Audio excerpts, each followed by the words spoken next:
I'm so pleased to welcome Robert Greenwald back to this program. The prolific filmmaker is no stranger to taking on billionaires and, for that matter, big corporations. His latest is no exception. In it, he illustrates how the billion-dollar gun industry affects the lives of everyday Americans. It is called Making a Killing: Guns, Greed, and the NRA. Before we start our conversation, first, a clip from Making a Killing.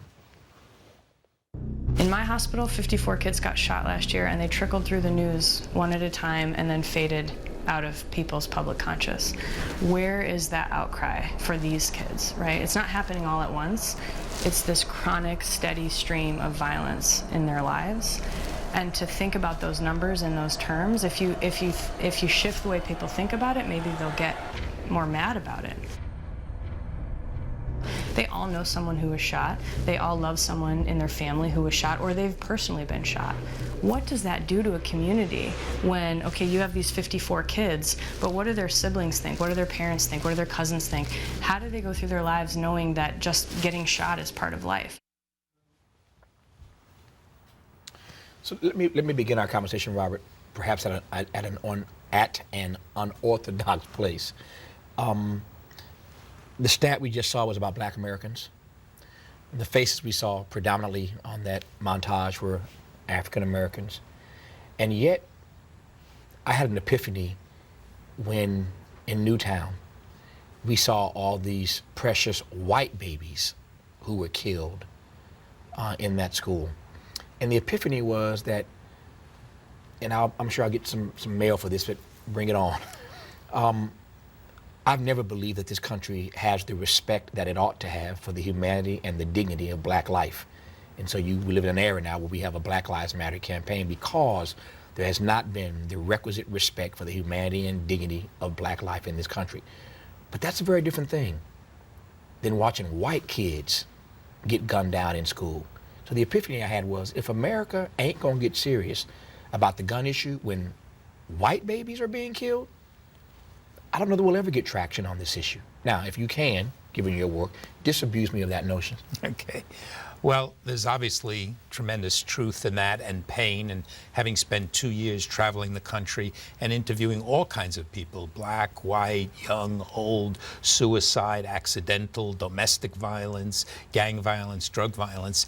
It's an epidemic. It's an extraordinary epidemic. And the reason we're in the middle of it, as we make clear in the film, is money. Money of the gun companies, money of the NRA. They're making hundreds of thousands of dollars.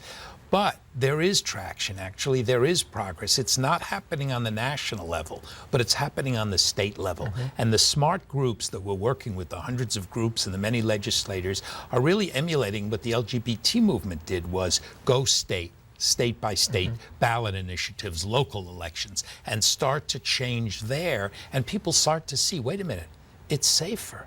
My life is safer. My security, I don't need to get shot in church or school or movie theaters. And that's the change that's beginning to happen, and that the film, I believe, will help.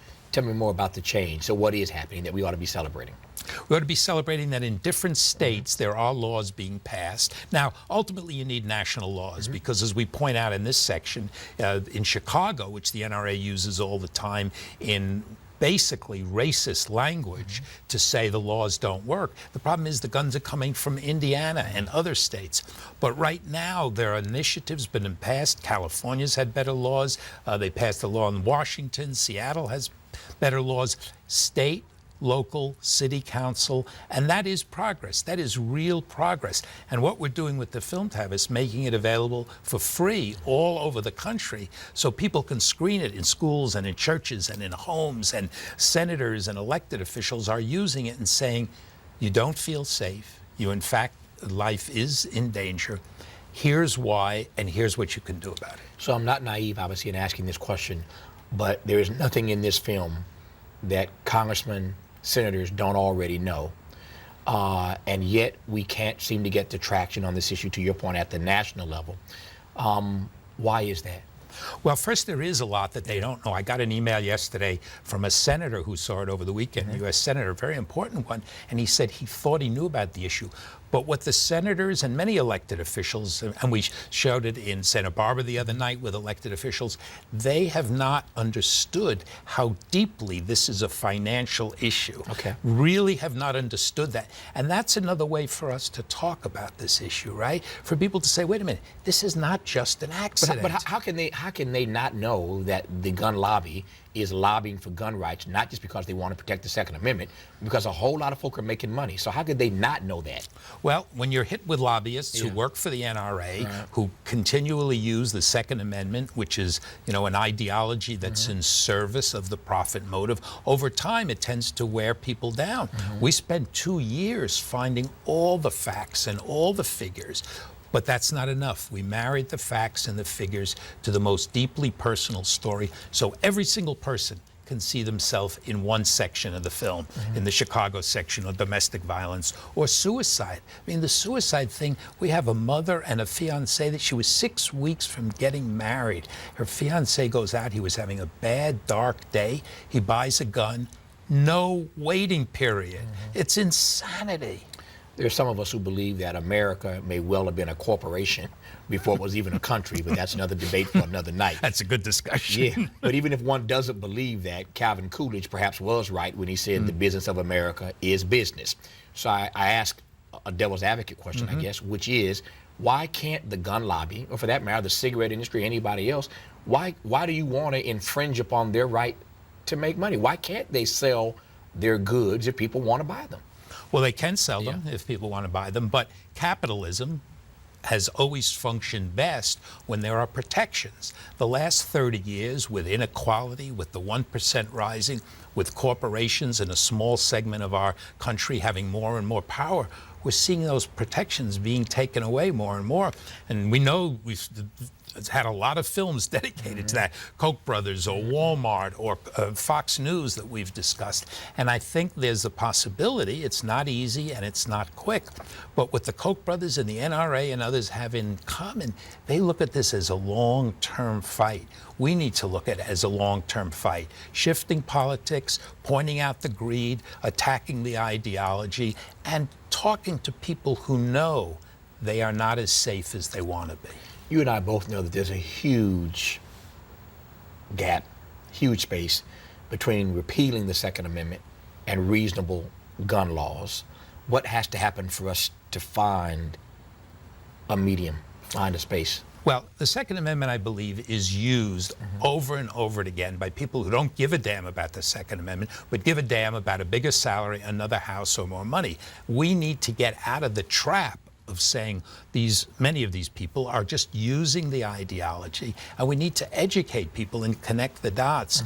In the 2 years we've been working on this, Tavis, something has shifted, and people are now more frightened. Now, fear can be dealt with responsibly, it can be dealt with irresponsibly. We hope the film is a vehicle for people who are frightened. And my wife, who said to me, I want to do something about it.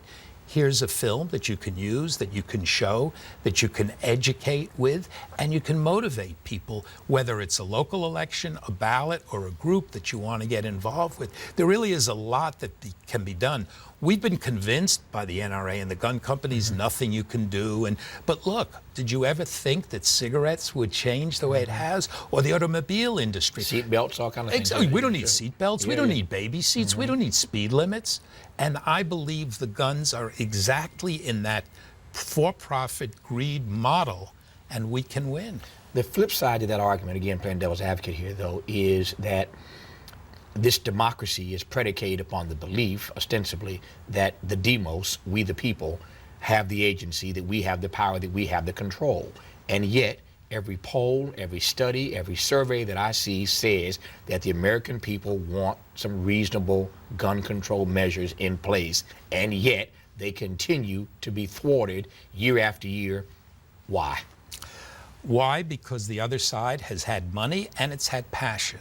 And again, the film is a tool for people to use to create that passion. Somebody high up in the White House said to me, you know, our side gets activated when it's in the headlines. Then it's out of the headlines. The other folks stay active. We need to stay active. All of us need to stay active and committed when it's not in the headlines, and work and work through elected officials or work through groups. There's lots of possible ways of doing it.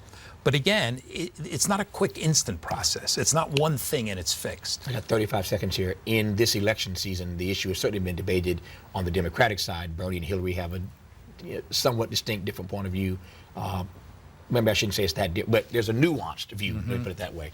A nuanced opinion that they occupy different spaces on the gun control issue.